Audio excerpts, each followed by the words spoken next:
Another special bonus video for you. It'll be a collection of 5 more fan favorite nightmare-inducing stories.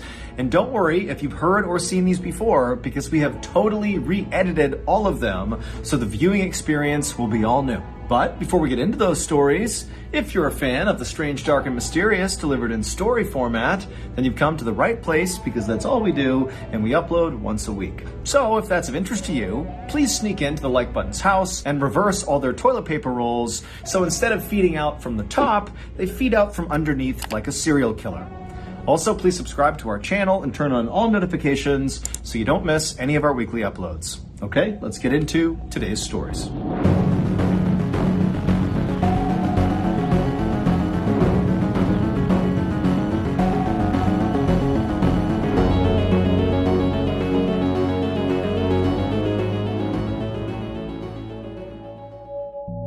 In 2004, Mitch was in his final semester at a college in Louisiana when he met another senior, a wonderful young lady named Kayla. From the instant he saw her, he knew he was in love. She played hard to get at first, but after several months, he won her over. After graduation, the pair stayed in Louisiana and moved in together while they got their careers off the ground. 2 years later, the pair got married, and almost immediately, Kayla got pregnant. At the time, Mitch's career was really starting to take off, which allowed Kayla to stay at home and take some.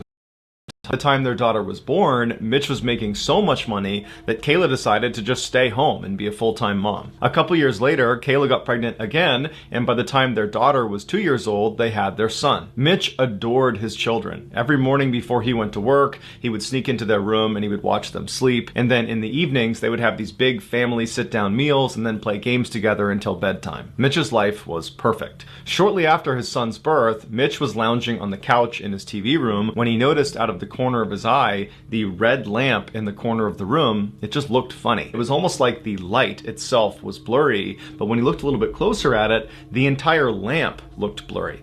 And so Mitch looked around the room and nothing else was blurry. He rubbed his eyes and looked back over at this lamp and it was still blurry. He turned the TV off and walked over to the lamp, and even though he was right in front of it, the lamp was still blurry. And Mitch didn't have bad eyesight, and so he's thinking, is there something wrong with me? Am I having a stroke? Do I have an aneurysm? Is there some sort of illness here that's making me see this lamp blurry when it's really not? But Mitch told himself he was healthy and that whatever this was, it was an anomaly and nothing to worry about. And so he went back over to the couch, turned the TV back on, and tried to ignore the lamp.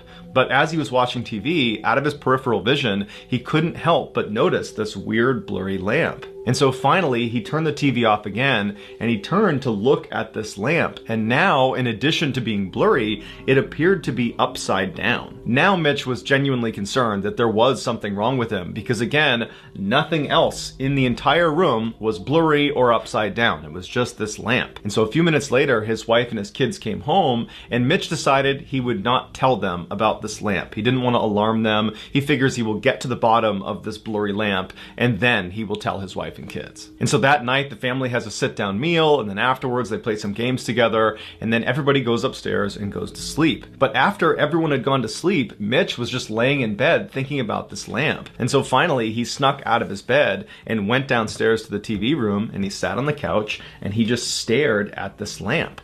And for hours and hours, he just fixated himself on this lamp, watching it kind of morph around and turn upside down and get blurrier and blurrier by the second. The next day, Kayla found Mitch lying on the couch, passed out, and she asked him if he was okay. And again, Mitch didn't tell her about this lamp that was still blurry. He just told her that he wasn't feeling well and he was not going to go to work that day. But Mitch didn't go to work for 3 more days. He just sat on the couch and stared at this lamp.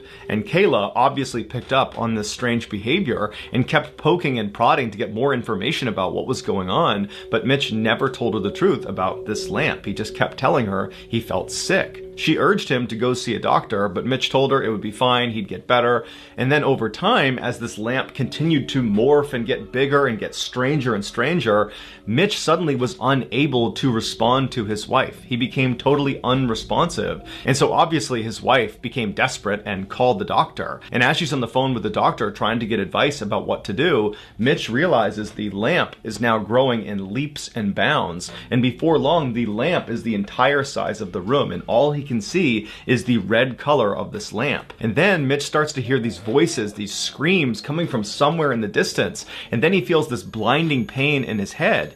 And then he opens his eyes and he looks up and he sees he's laying on the sidewalk next to one of the buildings at his college in Louisiana. And surrounding him is this crowd of people with wide eyes that are staring at him. Mitch had no idea what was going on, and so he naturally just began scanning the crowd, looking for Kayla and his kids to try to figure out, how he got here. But before he could ask any questions and before he could find his wife and kids, a police officer ran through the crowd, picked him up and ran him over to his police car, put him in the back, and then began driving away. And so while Mitch is in the back of this police car, he turns to the officer and he says, "What's going on?" And the officer would tell him he was attacked by a huge college football player. He got hit in the head and he fell backwards and he hit his head again and he fell unconscious. Mitch asked the officer where his wife and kids were, and the cop said he had no idea. And that's when it clicked for Mitch. The lamp wasn't real. Neither was his wife, neither was his daughter, neither was his son, neither was his life. For the past 10 years, it was all a hallucination while act. Mitch was brought to the hospital where he would make a full physical recovery, but after being released, he was horribly depressed, and he had to get intense therapy to basically grieve for the loss of his family that never existed. These days, Mitch says he can barely remember what his family even looked like, but periodically in his dreams, he will catch a glimpse of his son in his peripheral vision, and his son is perpetually 5 years old, and he's trying to talk to his father, but Mitch can never understand what he says.